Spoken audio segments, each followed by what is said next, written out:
Hi everyone, Janie here. Welcome back to my garden and welcome to my March front garden tour. I have been so excited to film this garden tour for you all because I feel like there's a lot of really beautiful stuff to show all of you. So let me just get started. So let me get started in the center island, which is where most of the progress has come this past month. I think in my February garden tour, the dry creek bed was in, but not finished. I don't remember, I should have checked, but I know the gazebo wasn't in and I know the pathway wasn't finished. And these were three projects that were our main goals for this year, 2025. We really wanted to focus on the center island, and these were the three big projects that really was going to kind of make the center island. Now, of course, not everything is 100% done, but it's done enough that I can kind of start planting around it. You can kind of see where we're going with this. Of course, with projects, there's always like a handful of things that we need to come and tidy up the ends and kind of finish everything up, and that will come with time, but I'm just excited to see what it actually looks like. So this is what the center island looked like before we started really installing our landscape design for it, and this is what it looks like now. We added this dry creek bed because this dry creek bed actually, well, it looks beautiful for one thing. I'm going to be putting plants all around it and make it really lush, but the important thing about this dry creek bed is that it acts kind of like a swale, and what that means is it's a place for when it rains for the water to go and slowly seep down into the ground so that we keep our water here. And this is actually over on this left side, this is actually our leach field to our septic tank. And leach fields are notorious for having really bad drainage.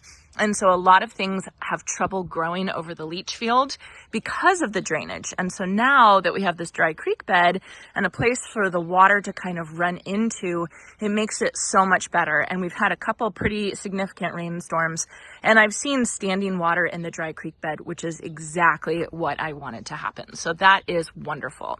I do have my weeping blue Atlas cedar that is looking gorgeous. I have plans for all planting underneath here, and that will obviously come with time.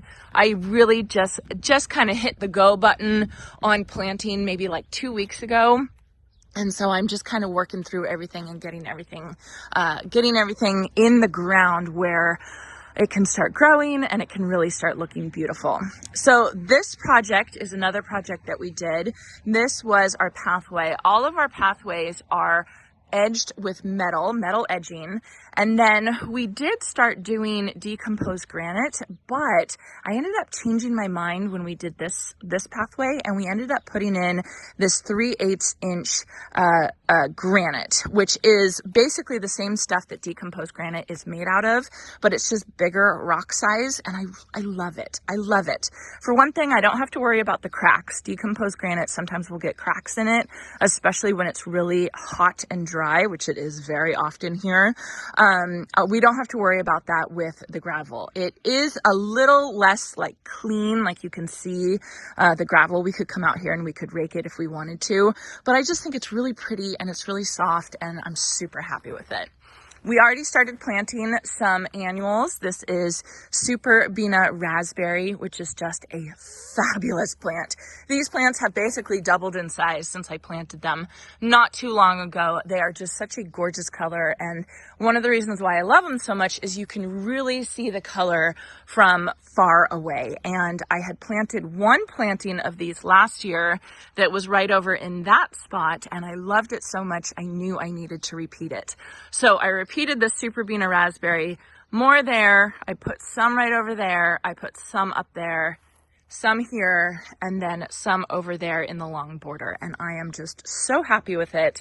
And I'm going to leave these in. They are temperennials for us, meaning they'll overwinter, because I just think that they are so beautiful. I have a lot of herbaceous perennials in here, like Russian sage and like some salvia that will be coming back hopefully pretty soon. But right now things haven't completely woken up yet. Over here, this is probably one of my favorite parts of the garden, and it wasn't even super planned. Like, I knew I was going to plant the weeping Atlas cedar right here, but I had kind of planned for it to be more on the border of either side of the pathway.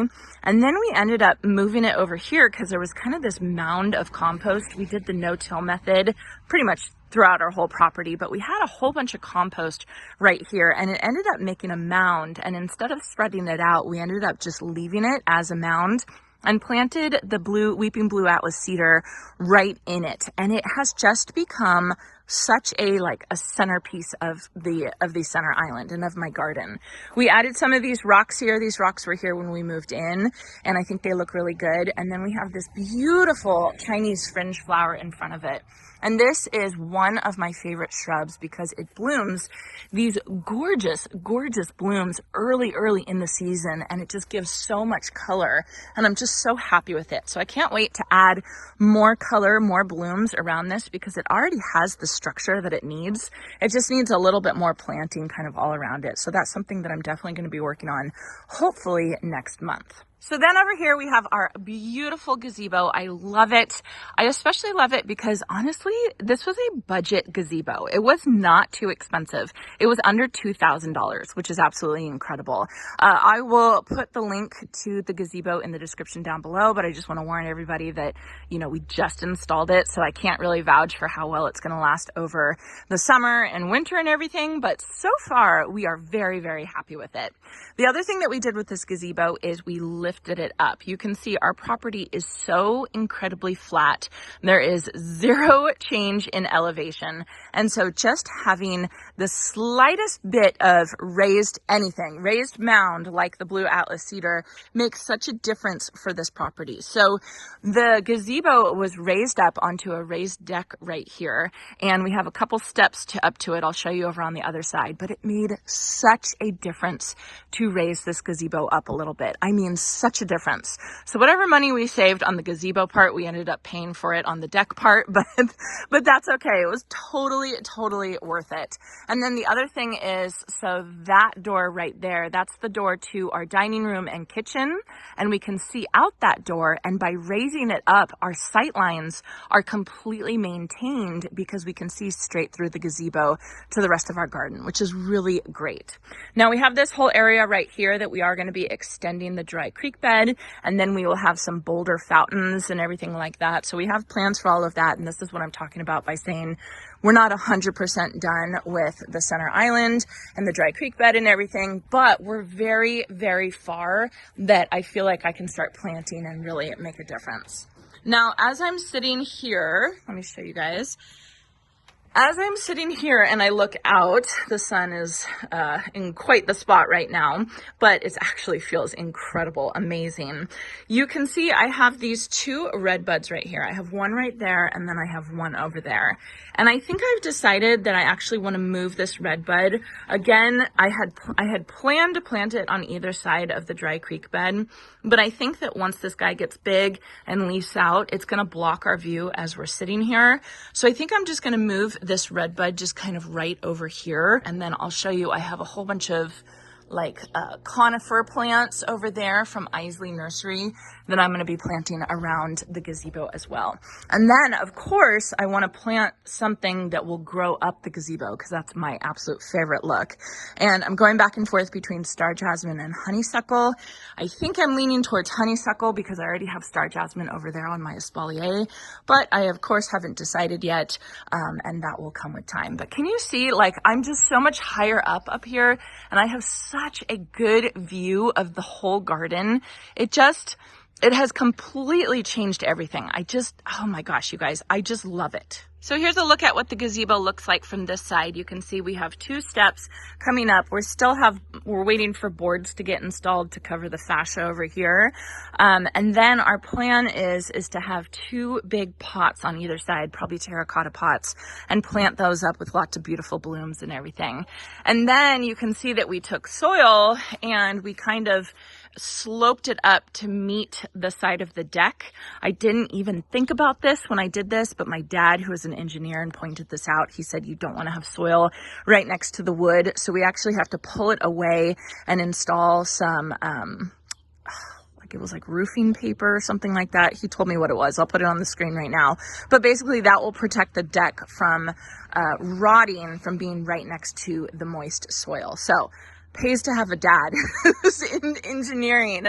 But we are going to do that, which is what is delaying me starting to plant right here. Coming over here, we have a couple trees that are not quite blooming yet. My crepe myrtles, my Tuscarora crepe myrtles, they're going to be one of the last to start leafing out and blooming, and that is just how crepe myrtles are, but it's worth it. It is so worth the wait.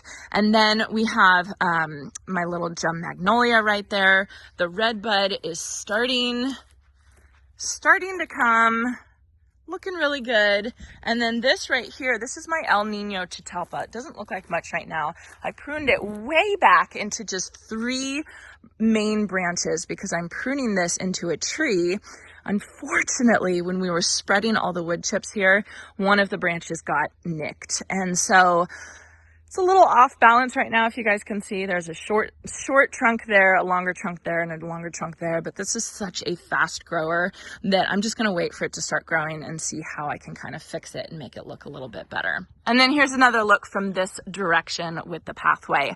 I am planning to put something on the other side of the dry creek bed, probably like a bench or something like that, and then I will have stepping stones across the dry creek bed to get to there. So this is going to be one of those viewpoints that you can see something really beautiful, which is really fun.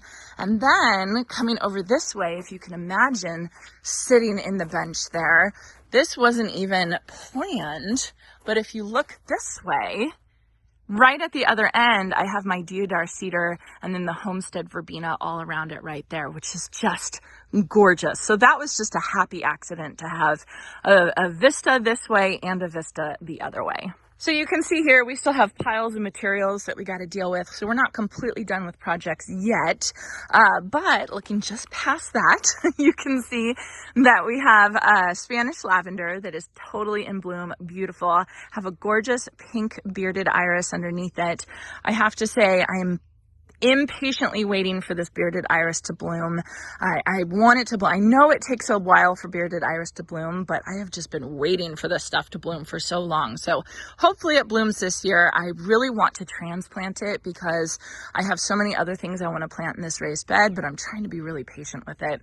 I do have 3 of these, this lavender here that's really pretty. It's blooming, it has bees all over it.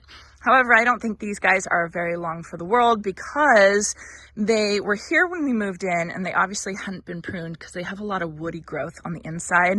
And with lavender, if you don't stay on top of it, the woody growth on the inside will just get worse and worse until it kind of splays open and it doesn't look very good.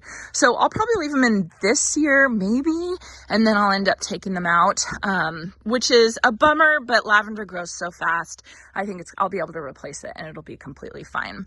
Then you can see behind it, I have the willow tree, Robbie the Willow, which is it's just stunning. It is just so beautiful and it's leafing out and it looks so good and I am so happy with it. And I just love this tree. I don't have anything else to say about it. I just love this tree. So the willow tree garden bed is kind of a work in progress. There's a lot of things planted here, but a lot of things, they're probably not going to stay here, I guess I would say. You know, I have all of these plants over here. This is some Agastache and then also some plain the blue salvia. I need to cut that back.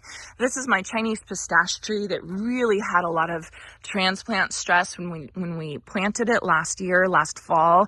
We ended up purchasing a bigger tree, and when you purchase a bigger tree, the bigger the tree, the more transplant shock it goes through. And this was the perfect example because it really, really struggled. So I am just waiting for it to break dormancy. I think it's fine. All the branches are still supple and they still look really, really good. But I guess I'm just kind of worried about it, I guess is what I'll say. But I think I'm going to have faith in the planting. I've been taking care of it. It should be fine. So over here in the shade of the fence, I have my yardline viburnum that's growing. I have to be patient. It's eventually going to get 12 feet tall and 4 feet wide, which is going to be a perfect barrier for this fence. But of course, they're not quite there yet. I have my Matilaha poppy, which I cut way back in the fall, and it's starting to leaf out, which is really exciting. You can kind of see how much this Matilaha poppy will spread. You can see there's one there, and it's actually on the other side of the fence plants as well, which I'm actually going to leave it. I was trying to kind of control it a little bit, but I'm actually going to leave it because I want it to grow on the other side of my fence. I think that that will look really pretty. Over here, this is called Pride of Madeira. It's going to have the coolest bloom stalk with a whole bunch of flowers on it. Really, really pretty, but it's a biennial, so it takes 2 years to start blooming. So I have been patient. I've been waiting. I actually got this plant from Annie's Annuals, and if you know how small Annie's Annuals plants are, they're very, very small, so you got to be super patient about it. But I'm hoping this will bloom this year. If not, then of course next year. And then over here, I have my beautiful deodar cedar. I love it. And then I love even more underneath it, the Homestead verbena.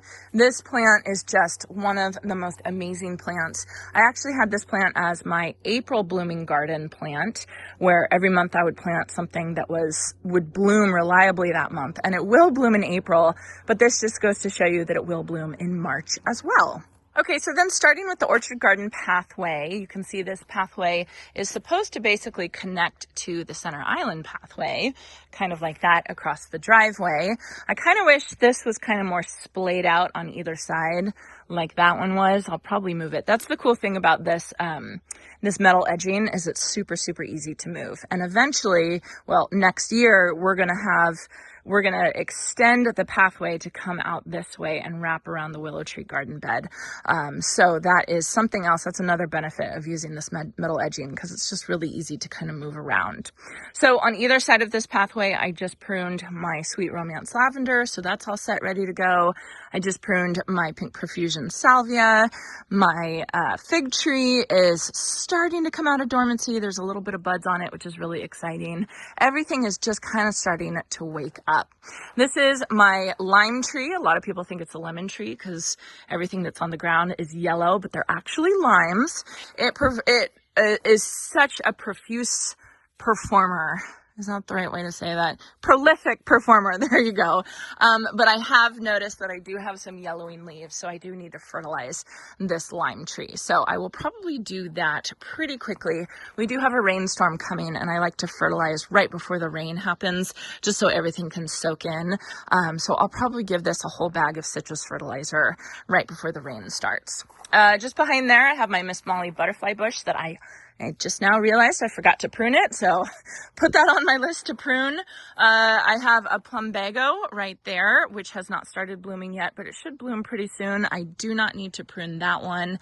And then I have my white pillar rose of Sharon that is starting to leaf out, which is really exciting to see. This is another Miss Molly butterfly bush that, again, I forgot to prune, so I'm glad I'm doing this. I have a running list, so editing Janie, remember to prune it. And then over here, I have this wild chasmanthe. This was here when we moved in. I've actually tried to pull it out, but it came back with a vengeance, and so I've just decided to accept it. So I know I get this question a lot whenever I show this. I know this looks like crocosmia. It's not crocosmia because crocosmia blooms in midsummer, and obviously we're in March right now and it's been blooming since February. So chasmanthe around here is pretty wild, grows on the side of freeways, and blooms at this time. So this is a chasmanthe. It's really beautiful. The hummingbirds love it, and I'm just going to have to accept that this is where it wants to grow, and so that is where it's growing. Again, I have more herbaceous perennials underneath here, and they will be showing signs of life soon. Actually, my orange blaze and Nifofia is already showing signs of life, which is really exciting. And then one of the big things that we did this past month is we added more lemon coral sedum to this walkway here, and it really makes such a huge difference. I always say it's kind of like airport runway lights, and it's just kind of pointing you down the direction of the pathway, which I absolutely love. The lemon coral sedum is actually an evergreen for us, and it stays this beautiful color all year long. It does spread a little bit, so you have to kind of control it. You can see this is the old stuff, and it has spread a little bit, so you just need to control it a little bit, but it's such a a fabulous option as a border plant or a ground cover, or even a plant that you can kind of put in containers. I just love it. This right here is Verbena de la Mina. This is Jason's, probably his favorite plant, I would say. He says he loves the smell, and it's so funny because I cannot smell it at all. There was something else. Oh yeah, the El Nino Catalpa. Everybody talks about the smell of the El Nino Catalpa, and I didn't smell anything. I can't smell anything on it. Everyone says it smells really good though, so try it for yourself. Over here, I have my Lavender River, which I need to kind of prune back as well and get it ready for the season. I am going to be planting like some grasses around it. I think I've already decided what grasses I want to plant around it. I just have to get my hands on them, so that's going to kind of take some time. Oh, and then I definitely want to point out right here, this is not an artichoke. This is a cardoon, and I had a whole bunch of them planted over here in this area. However, we did have gophers, and the gophers got them, and they just didn't get this one. So I really want to plant more of these because I love the structure of this plant. I think it looks so pretty, and I think it would be gorgeous to have maybe like 3 of those big plants just kind of all around. This little area of the orchard garden is looking really good. First of all, we have these calla lilies. I love calla lilies. There's just something about these plants. They're just so beautiful. I have a grouping right here underneath this orange tree, and then I have another grouping over here under this orange tree. And they're pretty young, and I grew these from the rhizomes, so they're taking a while to get kind of big, but I'm being patient, and I already have blooms, which is exciting. My purple lilac vine is kind of blooming out. It's kind of getting to the end of its blooming season, which, you know what, this guy, it gave me a good 6 weeks of gorgeous blooms for the bees to enjoy. This is just one of the most beautiful, beautiful plants. I can't recommend it enough. And then you can see over here, I have my Nutrios Camellia. This is one of the Camellia japonicas, Spring Festival. You can see look at all these buds. It's going to be crazy. It's going to go insane in just a little bit. However, I'm shocked how late the Camellia japonicas have been blooming this year. Usually I think about them blooming in January and February, and here you can see they're just starting mid-March. So I don't really know what caused that. I mean, at least I'm still getting blooms, but it's just been so interesting. And then right here, I just planted some Ladybird Sunglow Callilophus, a beautiful yellow flower that I think will look really pretty right next to my Cat's Pajamas Nepeta right here, which is a purple flower, and then of course more of the Superbena Raspberry. So we'll have purple, yellow, kind of a magenta pink. I have some orange for the Thunbergia behind it, and then some more purple playing the blue salvia behind that. It's just, I love that.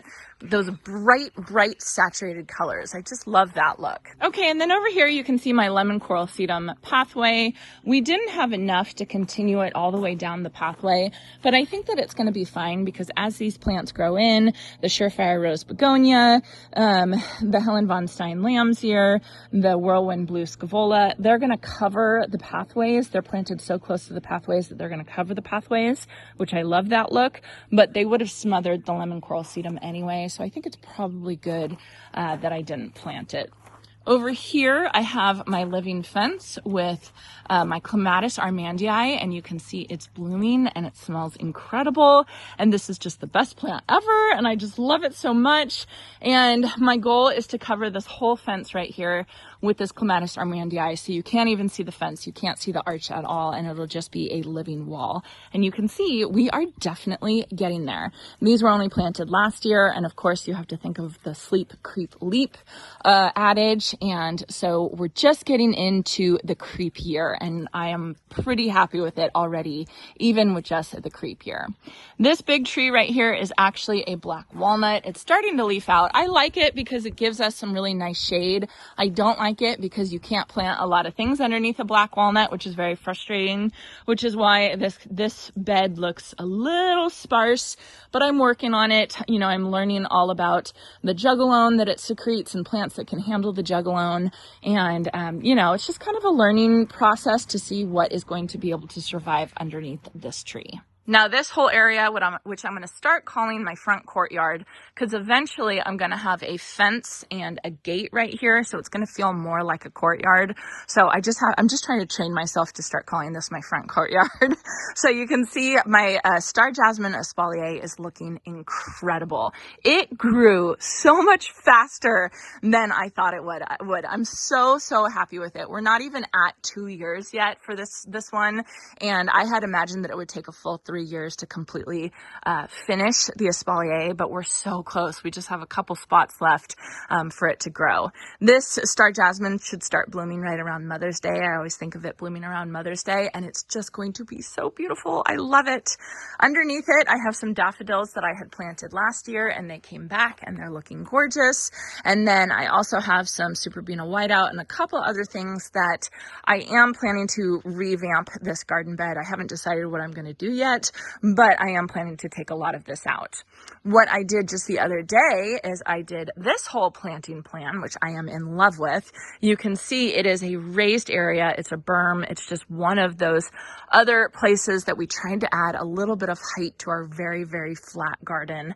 And I planted a cedar of Lebanon, or Lebanon cedar, I forget what you say, but a blue angel cedar, and it is just the most interesting, gorgeous, beautiful plant. It can get up to like 25 feet tall, but of course these are slow growers, so you have to think about how many years it's going to get up to that, and then you can kind of prune it or basically even start over.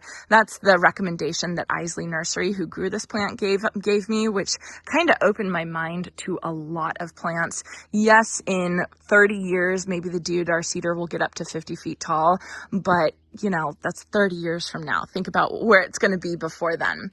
So underneath that, I have some miniature junipers, this little trio of them that look so good. And then I did go to the landscape supply store and picked up some mossy rocks, which was such an easy addition, but I just think it made such a huge difference. And of course, underneath it, I had to plant some Superbena pink cashmere because it is just one of the most beautiful plants, and it's so vigorous, and it's going to cover this whole area with pink, and it's going to be beautiful. Right here, this tree hasn't leafed out yet. This is my lavender twist redbud. That's going to look so beautiful. I'm really excited about it. I did have a disease on it last year, a little redbud fungus. I can't remember the name right now, but it started with a C. But I did spray for that. I did spray some copper fungicide. So I'm going to be watching for signs of it, but I think I'm crossing my fingers that it should be okay. And then over here to our front porch, you can see my beautiful hanging baskets. Oh my goodness, I love them so much. This is the Vista View combination. It has Supertunia Vista Jazzberry, Supertunia Vista Snowdrift, and Supertunia Vista Bubblegum. And then I also have a Stratosphere White Gara in the middle for a little bit of height. And I just think they are going to be so beautiful. I'm so excited to see how they do this year. And I was able to get my hands on plants really early this year, so they hopefully should grow and establish themselves before we get too hot, which is really, really important. I just went to Phoenix last weekend, and I was learning a whole bunch of tips and tricks for hot weather gardening. And that was one of the things they said, is to plant super early, because then your plants can get established. So I did, speaking of planting early, I did get my zigzag planter planted up last week, which I'm super excited about. It's going to be completely different from last year, where I had purple fountain grass and the pink cashmere and dichondra silver falls. This is going to be like exactly the opposite.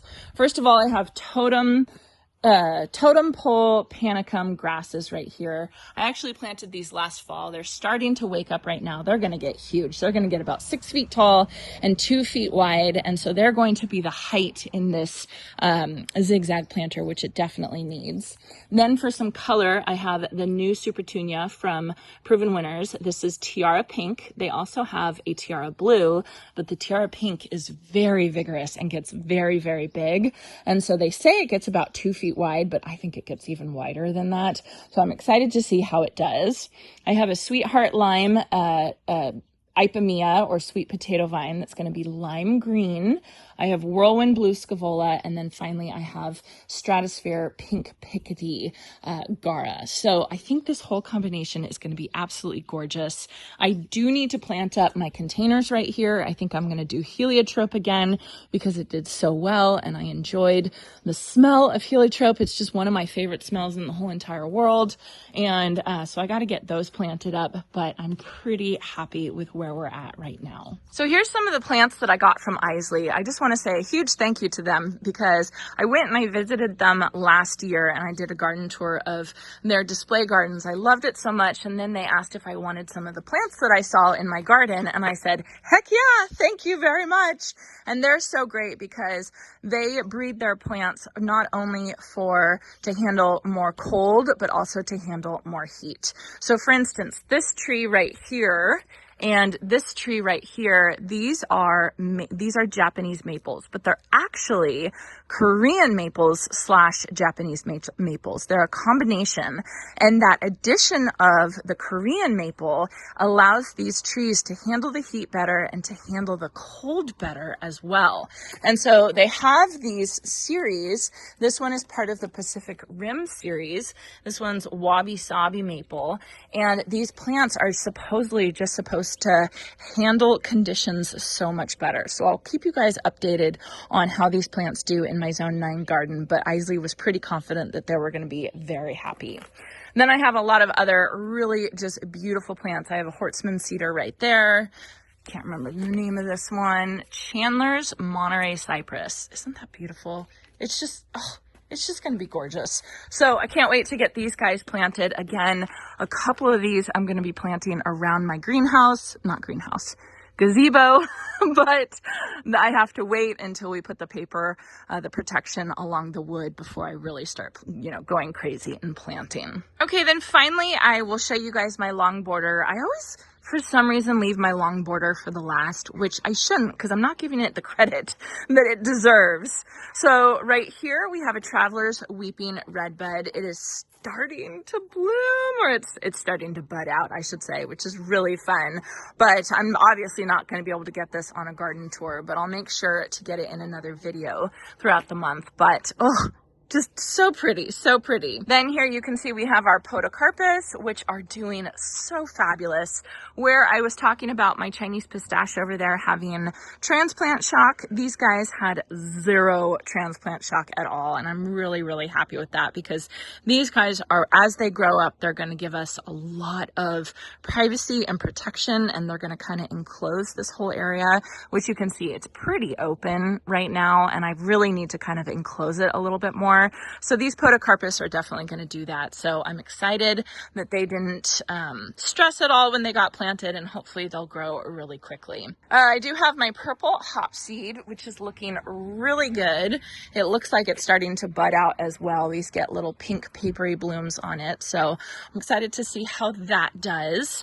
And then coming over here, I wanted to show you guys my apricot tree that is starting to bloom.